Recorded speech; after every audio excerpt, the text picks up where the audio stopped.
यह फिल्म शनिवार के दिन जून महीने की 21वीं तारीख सन 41 में ब्रेस्ट के नगर उद्यान में प्रारंभ होती है। हमें एक 15 वर्षीय प्रतिभाशाली संगीतज्ञ साशा अकीमोव का परिचय करवाया जाता है, जो कि लाल सेना की 333वीं राइफल रेजिमेंट में ब्रेस्ट किले में अपनी सेवाएं अर्पित कर रहे हैं। साशा अपने अग्रज आंद्रेई के साथ निवास करता है, चूंकि उन्होंने स्पेन के गृह युद्ध में अपने माता पिता को खो दिया था। उसका दिल एक युवती दानिया के प्रति आकर्षित है, जो कि लेफ्टिनेंट आंद्रेई किशिवितोव की पुत्री है। दृश्य तब ब्रेस्ट ट्रेन स्टेशन पर कटता है, जहां निवासियों की भीड़ ट्रेनों पर चढ़ने के लिए जल्दबाजी करती दिखाई देती है ताकि वे छोड़ सकें।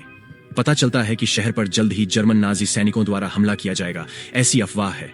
एक कमिसार नामक येफिम फोलमैन भी स्टेशन पर पहुंचते हैं, केवल यह पता लगाने के लिए कि वह अपने परिवार को ब्रेस्ट ले जाने में असमर्थ है, क्योंकि ट्रेन टिकटों की कमी है। इस बीच एक अन्य अधिकारी नामक गवरीलोव एनकेवीडी विशेष विभाग के अधिकारी लेफ्टिनेंट वीनस्टीन से बात करते हैं, व्यक्त करते हुए उनकी चिंता का केंद्र दुर्ग की सुरक्षा तैयारियों के प्रति सजगता है, खासकर अगर कोई आक्रमण होता है। वे संकेत देते हैं कि यदि जर्मन सेना हमला करती है में तो वे जाल में फंस जाएंगे और उस किले की सीमा से बच नहीं पाएंगे। इसके अतिरिक्त उस किले में उपस्थित सैन्य बल की संख्या 8000 के करीब थी, जिसमें सैनिकों की पत्नियां और उनके बच्चे भी शामिल थे, जिन्हें निकालना बेहद मुश्किल हो सकता है। हालांकि वेनस्टीन इस स्थिति को उतनी गंभीरता से नहीं लेते, जिसकी वजह से गवरीलोव को गुस्सा आ जाता है और वह वहां से चल देते हैं। में गहरी रात में हजारों नाजी जर्मन सैनिक सोवियत संघ की सेना के भेष में छापेमारी करते हैं और छाती ट्रेन स्टेशन में अंदर घुस जाते हैं। उनकी चाल का पहला चरण के तौर पर वे बिजली और जल आपूर्ति को अवरुद्ध कर देते हैं, इससे पहले कि वे किले की घेराबंदी आरंभ करें। तड़के 3:58 पर जर्मन सेनाएं सोवियत संघ पर हमले का प्रारंभ करती हैं। किले पर जर्मन तोपखाने और स्टूका विमानों द्वारा किए गए कठोर बमबारी से अनेक सोवियत सैनिकों और नागरिकों की मृत्यु हो जाती है।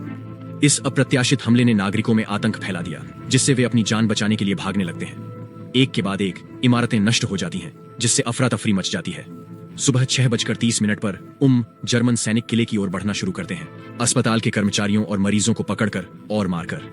भयभीत नागरिक किले से उत्तरी द्वार के माध्यम से बाहर निकलने की कोशिश करते हैं, लेकिन उन्हें भी गोली मार दी जाती है। फिर फोमन कोल्म द्वार के आसपास के रक्षकों की कमान संभालते हैं और सैनिकों को उनके पदों पर वह अपने सैनिकों को किले के सामने के पुल को पार करने से दुश्मन सैनिकों को रोकने का आदेश देता है। एक ही समय में गवरीलोव पूर्वी किले के आसपास रक्षकों का आयोजन करता है, अप्रत्याशित और विनाशकारी हमले के जवाब में। दूसरी ओर एनकेवीडी सीमा रक्षक लेफ्टिनेंट किशिवितोव के नेतृत्व में किले में जर्मन छापे को विफल करने की कार्रवाई करते हैं। गोला बारूद की कमी होने के बावजूद वह अपने सैनिकों को अपने जुगाड़ के हथियारों से दुश्मनों पर हमला करने का आदेश देता है। एक तीव्र युद्ध के बाद किशिवितोव और उनके सैनिक अंततः एक दल के जर्मन सैनिकों को पीछे धकेलने में सफल होते हैं। हालांकि इस प्रक्रिया में उनके अपने कई सैनिक मारे जाते हैं। दूसरी ओर एक गुप्त जर्मन सैनिक एक लेफ्टिनेंट होने का नाटक करता है और वेनस्टीन के पास पहुंचता है, ताकि 132डी independent NKVD convoy battalion barracks की रक्षा को कमजोर करने की कोशिश कर सके। वह वेनस्टीन और उसके सैनिकों को छोटे समूहों में बांटने और किले को छोड़ने का आदेश देता है।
बाहर जाता है, आत्मसमर्पण का नाटक करते हुए। जर्मनों के साथ बातचीत करते समय फोहलमैन अचानक बंधकों को नीचे बैठने का निर्देश देता है, जिसके बाद उसके सैनिक आग खोल देते हैं, दुश्मन को निष्क्रिय करते हैं और नागरिकों को बचाते हैं। इसके बाद वह अपने एक सैनिक को शहर में जाने का काम सौंपता है ताकि वे अपने मुख्यालय को सूचित कर सकें। सैनिक बाहर निकलता है, लेकिन सोवियत सैनिकों के साथ साथ नागरिकों के शवों के ढेर को देखकर स्तब्ध रह जाता है।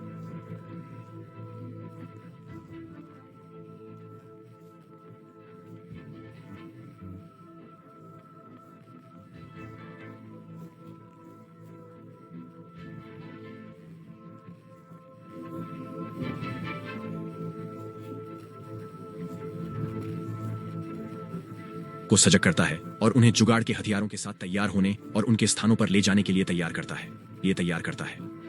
जैसे ही दुश्मन के सैनिक नजदीक आते हैं, अचानक एक तोप जर्मन के टैंक को हिट करती है। गवरिलोव चारों ओर देखता है और नोटिस करता है कि आंद्रे और एक और सैनिक अपनी पूरी गति से 45 मिलीमीटर एंटी टैंक गन चला रहे हैं दुश्मन के टैंक को नीचे गिराने के लिए। हालांकि उनकी कोशिशें ज्यादा देर तक नहीं चलती हैं, क्योंकि जल्द ही एक टैंक उन्हें ढूंढ लेता है और उन्हें उड़ा देता है, जिससे उनकी मौत हो जाती है। इसके बाद गवरिलोव अपने सैनिकों को हरी झंडी दिखाता है, जिससे वे सभी अपने हमले शुरू कर देते हैं।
है और उन्हें उड़ा देता है, जिससे उनकी मौत हो जाती है। इसके बाद गवरिलोव अपने सैनिकों को हरी झंडी दिखाता है, जिससे वे सभी अपने हमले शुरू कर देते हैं। सोवियत संघ की सेनाएं बहुत साहस और बहादुरी के साथ लड़ती हैं। आखिरकार जर्मन सैनिकों को समाप्त करने में सफल होती हैं। जून 22 के अंत तक सोवियत रक्षक विभिन्न समूहों में बंट जाते हैं। एक दल फोमन के नेतृत्व में कोल्म द्वार की रक्षा करता है, दूसरा दल गवरिलोव के नेतृत्व में पूर्वी रिडाउट की रक्षा करता है, जबकि किशावितोव 9H सीमा चौकी के साथ साथ कुछ नागरिकों की रक्षा करते हैं।